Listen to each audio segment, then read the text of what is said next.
everybody, I'm Richard Holdner and welcome to the channel.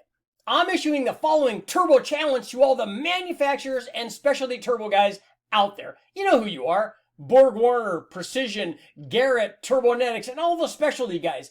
I've got a cheap eBay GT45 turbo that I've run on almost everything, and you know what? It always does really well.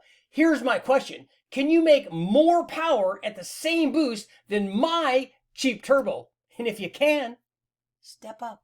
Okay guys, here are the rules for our turbo competition. What we're looking to find out is if can we make more power at the same boost level than our GT45 on our V6 test motor. That's all we're looking to do. Every turbo is going to be run at the same boost level, 15 pounds. We have basically a naturally aspirated V6 with heads, cam, and intake that's going to make about 300 horsepower NA. We're going to apply 15 pounds of boost from a variety of different turbos and find out if any of them, because of a change in turbine wheel or compressor wheel or housing or whatever configuration they can change, can make more power than our basically off-the-shelf low-buck GT45 at that same boost level on our test motor. Now the test motor will be configured with, it'll be run with E85. It has a big air-to-water intercooler. In fact, it's oversized for this competition. We have run more than 1,000 horsepower with this ProCharger air-to-water intercooler, so it's oversized and we won't have any problem. Our turbo kit consists of the stock exhaust manifolds feeding whatever turbo we plan to run. The turbo has to be a T4 because that's how we have it configured. Other than that, you're open to use whatever you want. And as I said, I'm not really concerned about response rate on this. All I'm trying to find out is there a combination of wheel size and diameter and combination that will allow a turbo to make more power than this GT45, which already does pretty well on our 3800. To find out if we can indeed improve the power output with a different turbo on our combination, we need to take a look at two things. First, we need to take a look at the specifications on the turbo we use, and we also need to take a look at the combination itself. So starting with a turbo, our GT45 turbo, which basically has no resemblance to an actual Garrett GT45 turbo, not in terms of power output certainly, but our GT45 turbo came from the guys at DNA.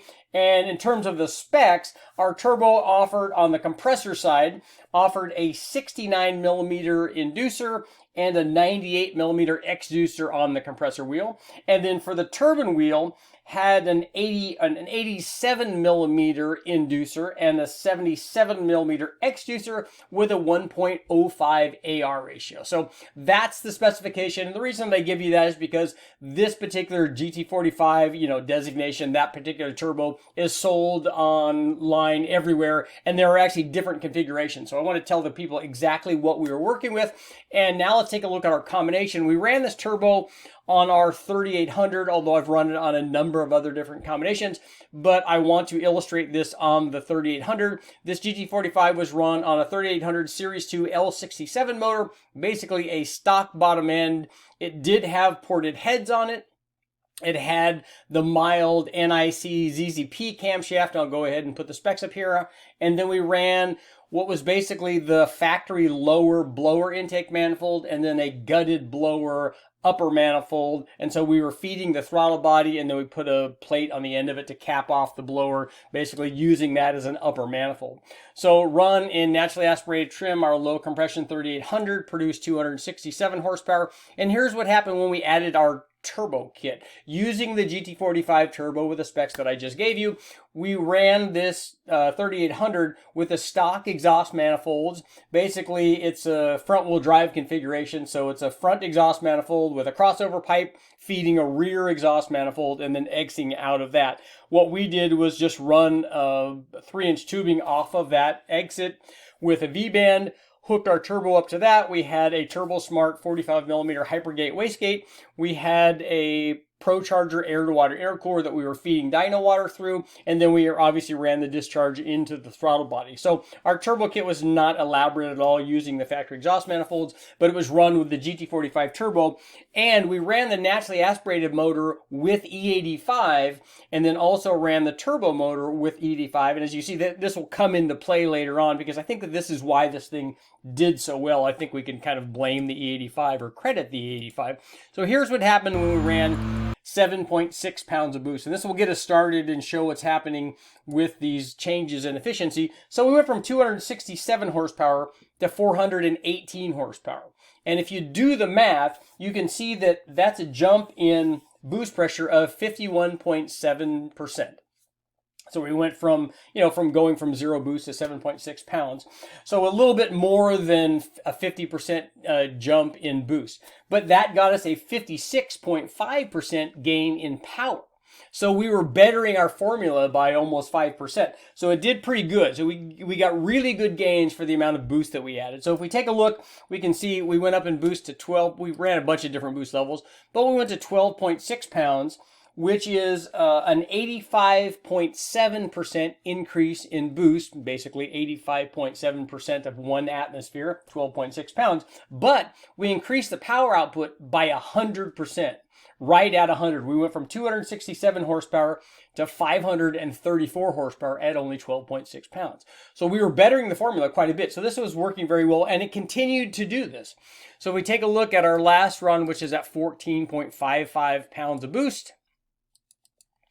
Almost 1 atmosphere, 98.9% of 1 atmosphere. Basically, we increased the boost by 98.9%, but we increased power by 129%, up to 612 horsepower from 267 horsepower. So we continued to better the formula of increasing the power output by 100% by adding 1 atmosphere. So 14.7 pounds should theoretically improve the power output by 100%. You should go from 267 horsepower to 534 horsepower, but we did much better than that with this GT45 turbo using E85 and using our air-to-water intercooler. And I think that the reason that we did that is we normally get a gain of anywhere from 20 to 40 horsepower, depending on what combination we're testing it on. But we get that kind of gain in power just by using the E85. And on our low compression, naturally aspirated combination, we would get no gain from E85. But on the turbo combination, there would definitely be a gain. So I think a big percentage of this gain, in addition to, going over the formula, probably is a function of the fact that we got a good gain from E85 all by itself. But where are you guys at? Can we make even more power with a better turbo? Okay, guys, here's the challenge. Here is the challenge for all my turbo manufacturers and retailers and dealers out there and turbo designers. Can you build something? Can you have something on the shelf, or can you put together something that will make more power at the same boost level than this generic off-the-shelf GT45 turbo on this 3800? As you can see, it did very well. Most of the reason, I think, if we subtract the amount of power that we normally gain from E85, we'll see that this puts this combination kind of right at near the power boost formula, where it basically doubles the power output at 14.7 pounds. It's right near there, and we would expect that because this is a fairly good combination. It's got a decent set of heads, it's got a decent camshaft, and a decent intake manifold, but more importantly, the turbo is sized pretty well for this combination of displacement and naturally aspirated power output. This turbo at 600, a little over 600 horsepower, is nowhere near its flow limit. So it can support, we've done 750 to 800 horsepower with this turbo, so it's still in its wheelhouse. There's plenty of capacity left. Given the combination of this boost level and this power output and the displacement of this motor, I wouldn't imagine, although we didn't log it, I wouldn't imagine back pressure to be fairly high on this combination. We will definitely data log that on the future tests, but we didn't do this for this one. I would expect back pressure to be in the 1.5 to 1 range probably on this combination, but it'll be interesting to see when we data log it. But at any rate, this turbo is sized fairly well for this combination. But here's the contest.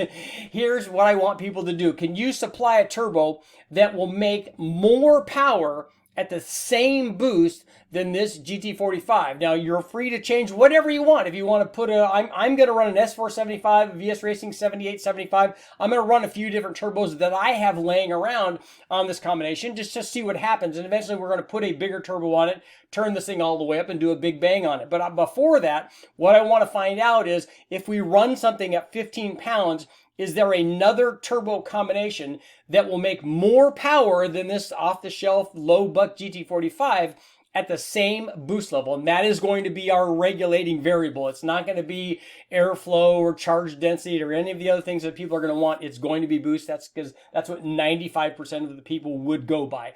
So what do you guys got? Can you change the wheel? You can put whatever wheel in it you want. You can put whatever diameter, whatever inducer, whatever exducer, whatever number of blades that you have, whatever the distance between the blades or the pitches or the angles or clipped or whatever, any size turbine, whatever you want to do. As long as it's a T4 turbo, I'd like to run it on this, and I want somebody to show me that it is possible to make more power at the same boost with a better turbo than this GT45. Let's get to our conclusion. Okay, guys, by now, we should all be on the same page. I think you know what I'm trying to accomplish here, and let's be honest. It's basically a one-dimensional test, which we'll get into in a minute. It's not an ideal way to pick your turbo, but what I'm trying to find out in this particular test, comparing hopefully all these turbos compared to our GT45, I want to find out if a really good turbo design can make more power than the GT45 at the same boost level. That's what I'm trying to find out.